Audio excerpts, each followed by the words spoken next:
안녕하세요. 김소리 목사입니다. 우리 사랑하는 성도님께 목회에 서신 마음의 편지를 드립니다. 5월 가정의 달을 맞이했습니다. 예전 방송에서 할아버지 할머니가 퀴즈 게임을 한 것을 봤는데요. 할아버지가 천생연분이라는 글자판을 보고 이제 할머니께 설명을 합니다. 우리처럼 부부가 행복하게 사는 것이야. 그런데 할머니가 이 답을 맞추지 못하죠. 할아버지가 다시 설명을 합니다. 당신과 나의 관계. 할머니께서 미소 지으시며 이렇게 대답하시더라고요. 왼수. 할아버지가 굉장히 난감해 하시자 그리고 이렇게 설명을 해요. 그거 말고 네 글자로. 그래서 할머니가 다시 한번 크게 외치셨어요. 평생 왼수. 미국 심리학회에서 한 연구를 발표했는데요. 자신에게 가장 미운 사람 한 사람씩 적으라고 했을 때 이 자신에게 가장 가까이 있는 사람을 많이 적었다고 합니다. 남편은 아내를, 아내는 남편을 적었습니다. 왜 가장 사랑하는 사람이 미운 사람이 되었을까요? 이무석 박사님의 이 마음이라는 책에 이런 내용이 있습니다.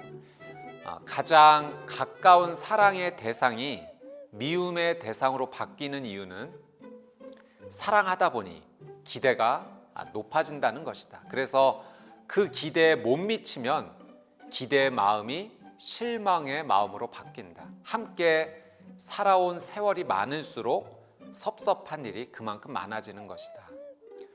우리는 누구에게든지 이런 어려움이 찾아오죠. 사랑의 대상을 기대하게 되고 그 기대가 채워지지 않았을 때 섭섭해집니다. 그 섭섭한 마음이 미움으로 바뀌게 됩니다. 여러분, 이 미움의 마음은 결코 나를 행복하게 해주지 못합니다. 이 미움과 섭섭함은요, 이 정신적 에너지를 고갈시키죠. 땀을 흘리고 힘든 일을 해서만 에너지가 없어지는 것이 아니라 이 미움과 섭섭함의 마음이 가득하면 그것이 우리의 정신적 에너지를 고갈시키고 또 삶을 무기력하게도 만듭니다.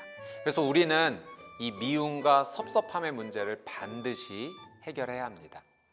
이철환 작가님이 방송에서 어미 판다 이야기를 한번 해준 적이 있습니다. 이런 내용이에요. 판다 한 마리가 있는데 눈이 내리는 날 나무 위에서 열흘 동안 굶고 내려오지 않는 겁니다.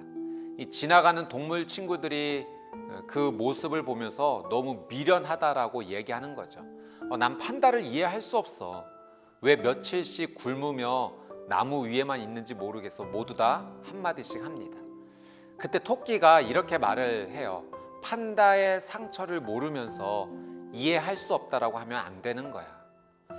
이 숲속 동굴에 어미 판다와 새끼 2마리가 살고 있었다고 합니다.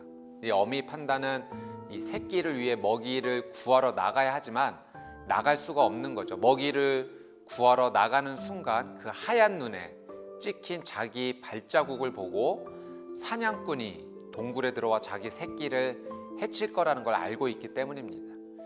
하지만 눈이 계속 그치지 않으니 이제 어미는 결단을 내리고 음식을 구하러 나갔습니다.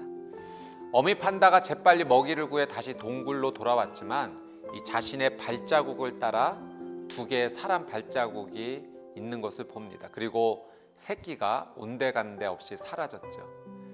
이 눈 위에 찍힌 자기 발자국 때문에 새끼를 잃은 이 어미 판다는 이제 눈만 내리면 자기 발자국이 너무나 큰 공포가 되었던 거예요. 그래서 눈이 오면 일주일, 열흘씩 나무 위에 올라가 있었던 겁니다.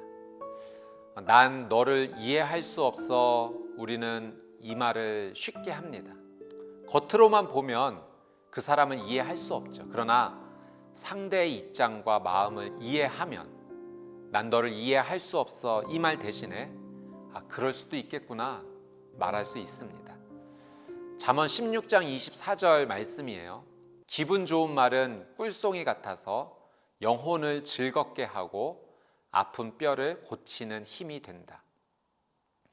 5월 가족의 달을 맞이해서 우리 사랑하는 가족에게 여러분 이해하는 말을 해주십시오. 사랑하는 말을 해주십시오. 난 너를 이해할 수 없어 대신에 그럴 수도 있겠구나. 이렇게 말해 주십시오. 그 한마디가 상대방의 영혼을 살리고 또 아픈 뼈를 고치는 힘이 될 것입니다.